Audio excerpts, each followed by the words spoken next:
d'abord dañuy féliciter le Sénégal parce que commission d'organisation wax nañ ko léegi ça fait maanaam daanaka juróom fukki at 50 ans Sénégal yorewul boobu les commissions. Il faut comprendre que c'est pas le président de la République moom mooy diriger cette commission là mais dafay désigner un Sénégalais qui va diriger ça. Donc Bassirou Diomaye Faye moom du diriger affaire bi. Il va piloter. waaw il va désigner en fait c'est le Sénégal qui est élu. Oui, le Sénégal dirige parce que chef d'État yi waxtaan nañu seen biir ñu ne Sénégal lañ koy jox ren. Maintenant Sénégal président de la République bi mooy Bassirou Diomaye Faye dafay choisir quelqu'un pour nekk kooku moom mooy nekk le président de la commission yàlla bu mu nekk Guy Marius Sagna. kii ma nga ca parlement ba. non damay kii rek. day dry rek. damay kii rek. parlement ba damaa dégg ay nit démb ci guddi ñu naan Guy Marius Sagna comme nekk na CEDEAO miin na fa président na ma ne leen def leen ndànk rek moom bàyyi leen ko ca parlement ba. muy expliqué waaw donc c'est un Sénégalais qui va diriger ça et ça c'est un honneur la parce que CEDEAO tey d'abord sur la commission. ma rappelé tuuti rek li nga xamante ni moom mooy le rôle de la commission d'organisation parce que rôle bi dafa taxaw ci 4 axes bi ci njëkk moom la ñuy woowee mise en œuvre des politiques donc elle est chargée d'exécuter les politiques les décisions et les règlements adoptés par la conférence des chefs d'État et le gouvernement et le conseil des ministres. Deuxième axe bi mooy l'administration gère les ressources de la communauté et coordonne les programmes et projets d'intégration. Troisième axe bi mooy la représentation. Son président, le président de la commission, représente la communauté dans les relations avec les États membres, les institutions partenaires et les organisations internationales. Quatrième axe bi mooy la promotion de l'intégration. La promotion, c'est travailler à l'harmonisation des politiques nationales dans des domaines clés tels que l'agriculture, les infrastructures, le commerce, la paix, la sécurité et la libre circulation des personnes. Donc c'est une commission bu nga xamante ni commission bu am solo la bu stratégique ci li nga xamante ni moom mooy la CEDEAO bi nga xamante ni foofu na wax na ko léegi dafa fragiliser wu. On a 3 pays yoo xamante ni génn nañ. fekkoon na Mauritanie génnoon bu yàgg ñu am yeneen 3 pays muy Burkina Mali Niger génn nañ créer seen confédération bopp la Guinée et la Guinée-Bissau dañoo nekk en suspens instant bii nii donc la CEDEAO nekk na benn commission bu nga xamante ni benn kuréel bu nga xamante ni dafa commencer fragiliser wu ci moment bi nga xamante ni Afrique de l'Ouest li ñu gën a nemmeeku moom mooy les coups d'état ñaari façon coups d'état yi muy coup d'état constitutionnel ak li nga xamante ni moom mooy coup d'état militaire. Coup d'état militaire c'est plus grave que les coups d'état constitutionnels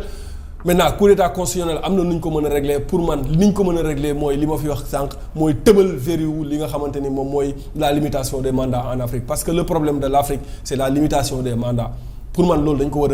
a wala la CEDEAO war nañu toog waxtaan ci nees mën a def ngir limitation des mandats yi ñu tëbal ko en Afrique beneen bi mooy li nga xamante ni moom mooy les coups d'état militaires tey dañoo nekk ci réew yu nga xamante ni daanaka réew yu ci bari enjeu sécuritaire moom moo fa am instabilité politique ak sécuritaire instabilité politique bi mooy tey dañuy nemmeeku ay yëngu-yëngu ci wàllum politique ci dëkk yi nga xamante ne ñoom ñooy les membres de la CEDEAO instabilité sécuritaire gis nañu avancé bi nga xamante ne moom la terrorisme di avancé vers li nga xamante ni moom mooy dëkk yi ngir mën a déstabiliser li nga xamante ni moom mooy ces pays là. Sénégal nag mooy li mooy faral di wax souvent tey am naa yaqin ne la ma doon wax ne le Sénégal est la plus grande démocratie de l'Afrique de l'Ouest de l'Afrique man tey am naa ci yaqin boobu noonu parce que.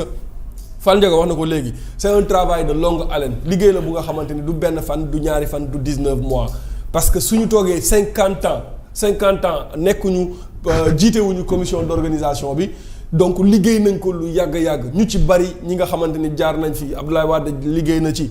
Macky Sall liggéey na ci Abdou Diouf am na lu mu ci liggéey diplomatie bi nga xamante ni moom lañ doon doxee ak leadership bi nga xamante ne moom la ñuy taxawee ci Afrique surtout dëkk yi nga xamante ne jege nañ ñu su amee ay yëngu-yëngu en Gambie on se rappelle le Sénégal moom moo jiite les opérations ci li nga xamante ne moom mooy la CEDEAO en Guinée c'était la même chose mais il faut se rappeler aussi que bi ñu bëggee AES ñoom ñibbisiwaat biir CEDEAO Sénégal la ñu délégué président de la République dafa ñëw prêter serment même pas 2 mois dem CEDEAO ñu dénk ko cette mission là ne ko demal nga waxtaan ak ñi nga xamante ni ñoom ñooy les États du Sahel keneen ku mu doonoon tu vas échouer cette mission là le président a fait son mieux mais bi ñu ko falee avant mu doon ñëw Sénégal ngay dégg le ministre de l'intérieur bi nga xamante ni le ministre des affaires étrangères bu la France bu le Mali génn def émission ci télévision malienne ne leen CEDEAO li mu décidé ñun li ñu décidé c'est acté c'est irrévocable génn nañ ci CEDEAO créé nañ suñu commission suñu confédération bopp. Donc il a fait son mieux le président de la République mais malheureusement cette mission n'a pas pu aboutir donc mais loolu bon du ma ne échec gu Sénégal la mais échec gu ñi nga xamante ne moom mooy toute la communauté la donc communauté bi instant bi am na enjeu yu bari war nañu aller vers des réformes. Et ñun ñu ngi xaar Sénégal ayam ngir mu nekk président ngir mu jiite ko ci benn at bi nga xamante ni moom la koy jiite tombeek ñeenti at yi nga xamante ni moom la ñuy jiite commission d'organisation jàpp naa ne war nañoo xalaat bu baax a baax réformer CEDEAO en profondeur. Parce que wax naa ko fi keroog CEDEAO li ko taxoon a jug ay jamono c'est des questions économiques dëkk yi nga xamante ni ñoom ñoo nekk ci biir mais tey am na beneen défi bi nga xamante ni moom moo taxaw muy défi sécuritaire et heureusement ba am nañ ay casque blanc mooy li ma fi waxoon keroog ne il faut que la CEDEAO pense à créer une armée sous-régionale muy les casques blancs yi nga xamante ni ñoo intervenir woon fële nga xamante ne moom mooy ca Bénin et moi je pense que à l'instar du MINUSMA pour man Sénégal CEDEAO war na am ay kii militaire comme casque blanc yooyu ñu gën leen a yaatal mais gën leen a former aussi gën leen a dooleel pour que ñi nga xamante ne moom mooy les défis sécuritaires ñu mën koo relever en tout cas nous félicitons le Sénégal di ñaan yàlla aussi ay bi ci ñeenti at yi mu nekk ay yu nga xamante ni nemmeeku nañ de 2026 à 2030 maa ngi dégg aussi le nom de Abdoulaye Bathily mi ngi circuler ils disent que par le biais de son expérience peut-être que le président va porter son choix sur lui profil, parce que liggéey na lu yaatoo yootu ci CEDEAO xam naa du ñàkk et puis avant d'avancer ci beneen sujet bi vous avez vu certainement la projection du film du réalisateur qui a peut-être retracé le parcours du président ñu tuddee livre ba sax prison ba palais ba mais projection la bu bari polémique Ahmed tout de même je ne comprends pas pourquoi on était vraiment obligé d'en faire tout un tollé vu surtout la beauté de la production. taf Ahmed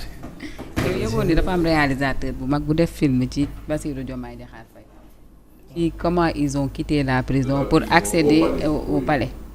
après nag gis naa vraiment patriotes yi di wax ni faire un film sans Ousmane c'est lii mais man ce qui m'inquiète c'est que dans le film on ne peut pas tëb Ousmane parler de Diomaye on ne peut pas tëb Diomaye aussi parler de Ousmane parce que c'est un duo je pense qu'on n'a pas encore regardé bari na ñu wax ci film bi fekk seetaanoo lépp nit bala ngaa critiquer dara day fekk nga ni seetaan naa ko ba mu jeex kenn waxul ci Ousmane ay séquences yi ñu ci jot a seetaan ci ñiy critiquer ñu bari ay séquences lañ jot a seetaan mais ñaareel bi ci boppam man nit dina yàq histoire waxuma la Ousmane de tudduma Ousmane mais dama ni parfois nit dina yàq histoire ba boo dee bind film wala di bind ab livre da nga koy sauter il se comprend wala boo sa yeggee doo wax njaga da nga naan il continue dinañ xam ni moom ngay wax comprendre nga baax na expliquer mais réalisateur boo xam ni dafa toog bind def scénario def ay matériel am def lépp mais bala nga koo critiquer da ngay dem nga xool film bi ba mu jeex tàkk nga soog a critiquer mais ay séquences yu ndaw nga bind nga kii ko nu mu tëddee nga seetaan tey bëri na kuy critiquer film bi da nga koo yéene Ousmane rek. c'est-à-dire Ndiaga. maanaam da ngaa bëggoon ñu def film bi pas ci Diomaye mais ñu def ko ci Ousmane. bëri na kuy critiquer mais ku filmal Diomaye filmal na Ousmane c'est là où le bât blesse au fait parce que man je demeure convaincu que on ne peut pas retracer l'histoire de Bassirou Diomaye Diakhar Faye tëb Ousmane Sonko parce que Ousmane Sonko c'est la personne tout de même qu'on le veuille ou pas morale de ce projet et c'est par le biais d'Ousmane que Bassirou a accédé à la présidence xam nga loolu ñu bëgg ko ñu bañ ko loolu am maintenant man ce qui me dérange dans cette affaire là mooy tëb rek attaquer le contenu ou le contenu de la projection parce que y avait pas Ousmane Sonko il faut dire qu'il était absent sans pour autant s'étendre de la production yow xam nga production yow waaw am naa tuuti xam. non xam naa la dafa am yoo xam ni gis nga bul wax ni mën nañoo bind histoire nit. tëb ca nit. bëri na ay histoire yu ñuy